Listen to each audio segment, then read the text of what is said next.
Hello guys, മാങ്ങ season വന്നെത്തിയിട്ടുണ്ട്. അപ്പുറത്തെ വീട്ടിൽ നിന്നും ഇപ്പുറത്തെ വീട്ടിൽ നിന്നും കുറേ മാങ്ങ കിട്ടിയിട്ടുണ്ട്.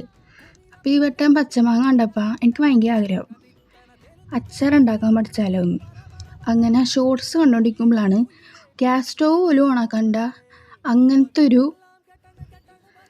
ഒരു പിക്കിൾ റെസിപ്പി കിട്ടി. ഇതേപോലെ ഞാൻ മാങ്ങ അരിഞ്ഞെടുത്ത്, നിങ്ങളുടെ കയ്യിലില്ലെങ്കിൽ കൊത്തി അരിഞ്ഞെടുക്കണം കേട്ടോ. എന്നിട്ട് ആദ്യം ഉപ്പിട്ട് കഴിഞ്ഞിട്ട് നമ്മുടെ ഇഞ്ചി ഇങ്ങനെ കുഞ്ഞാ അരിഞ്ഞിട്ട് ഇടുക. അതിൻ്റെ വീഡിയോ എനിക്ക് കിട്ടിയില്ല കേട്ടോ. പിന്നെ ഇതേപോലെ കറിവേപ്പില ഇടുക. പിന്നെന്താ, ഓയിലിടുക. ഓയിലെന്ന് വെച്ചാൽ വെളിച്ചെണ്ണ ഇടുക. പിന്നെ ആവശ്യത്തിനധികം ചില്ലി പൗഡർ ഇടുക. പിന്നെ കൈ വെച്ച് നല്ലോണം അങ്ങോട്ട് മിക്സ് ചെയ്യുക.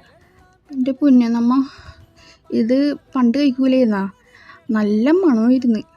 പിന്നെ ഞാൻ ഉണ്ടാക്കിക്കൊണ്ടിരിക്കുമ്പോൾ തന്നെ പകുതിയോളം കഴിച്ച്. പിന്നെയാണ് ഓർക്കണ ഉണ്ടായ ബാക്കി മാങ്ങയും കൂടി ഇടായിരുന്നെന്ന്. പിന്നെ എനിക്ക് മടിയായി.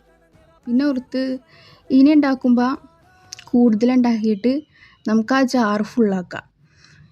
ഇത് ഉണ്ടാക്കിയപ്പോഴത്തേക്കും ഈ ജാറ് അത്ര ഉണ്ടായിരുന്നില്ല, പകുതിയായിരുന്നു.